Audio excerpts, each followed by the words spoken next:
Now, a Palestinian student has had her visa revoked on the grounds of national security after she said that she was full of pride over Hamas's attacks on Israel on October the 7th.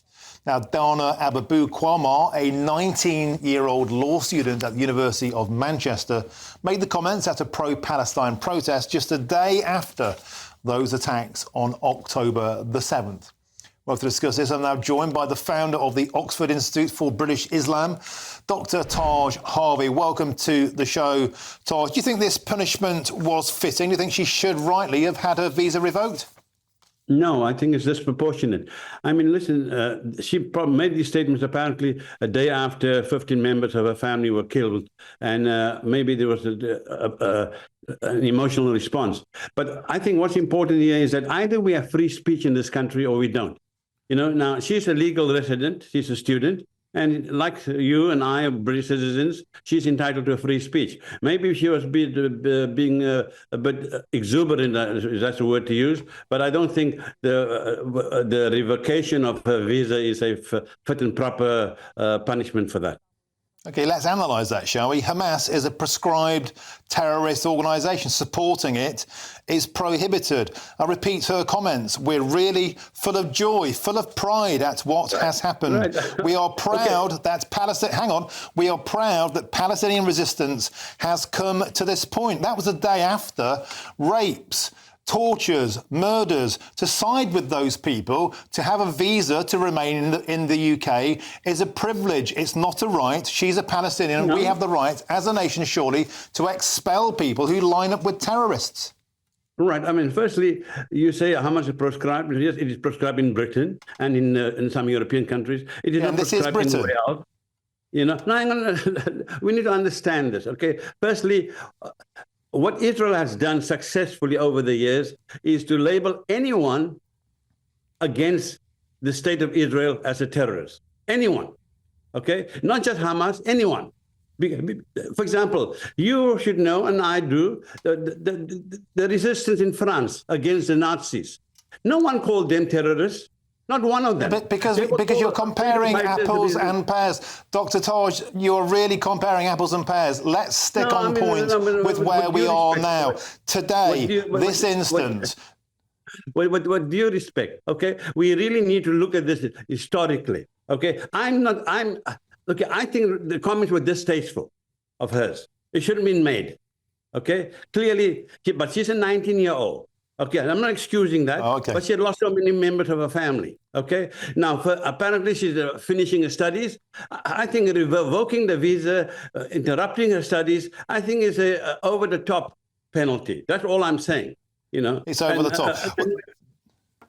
Would you have the same? Would you have a similar sympathy, for example, if I don't know there'd been a terror attack against a Muslim nation and somebody had said we're really full of pride and full of joy at what those people did? Would that be okay with you then? No, it'd be going to the extreme. No doubt about it. But I think before you and I sort of rush to judgment, this particular young person, there are, I think, some extenuating circumstances. Now, for example, if she had a track record, she's in the 30s, whatever, and she comes up all the time with these pro-Hamas statements and loading in the killing of innocent Jews and people were raped and massacred and so forth, then that's quite a different matter. But she doesn't have that track record. She made one statement. Okay, so the new rules there, Dr. Hargey, the new rules are you have to repeatedly side with terrorists. You have to repeatedly be anti-Semitic before you... This is not what I'm saying, but I think you and I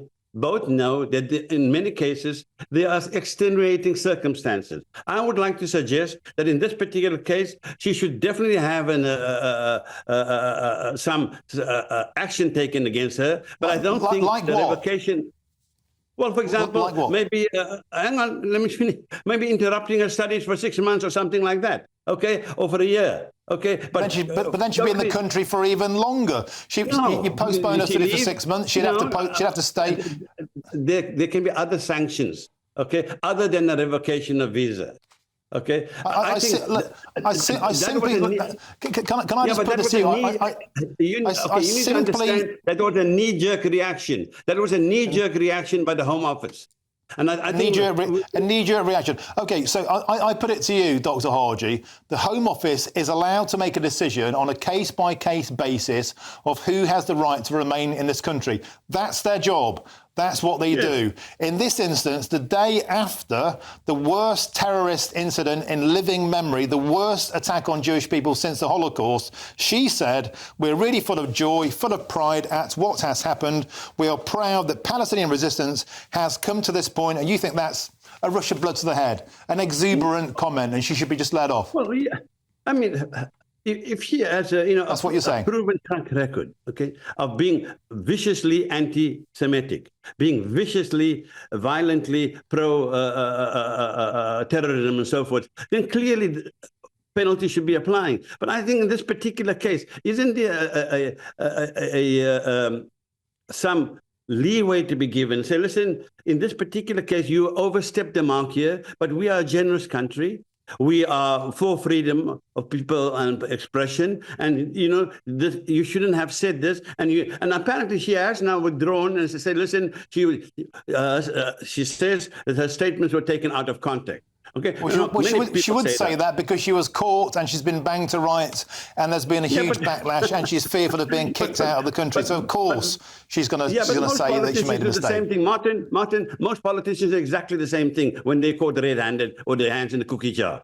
Okay, I don't think any politicians, Dr. Hargey, have said they were full of joy, of pride at what's happened on October 7th. That if they had, Martin, they should immediately lose their job and be kicked out of office. If 15 members of your wider family were slaughtered, okay, by the attack on the apartment building in Gaza, I'm not sure that you would be so sanguine. Neither would I, okay, because we are humans after all.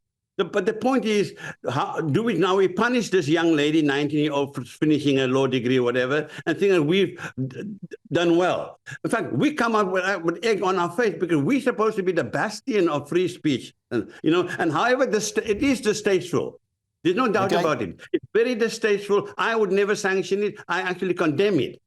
But we are supposed to be that's the good. land of free speech. At least at the end of this interview, we got to the point where we did condemn her comments. That's good. Thanks for joining us, Dr. Taj Hargey, who's the founder of the Oxford Institute for British Islam. A very lively conversation.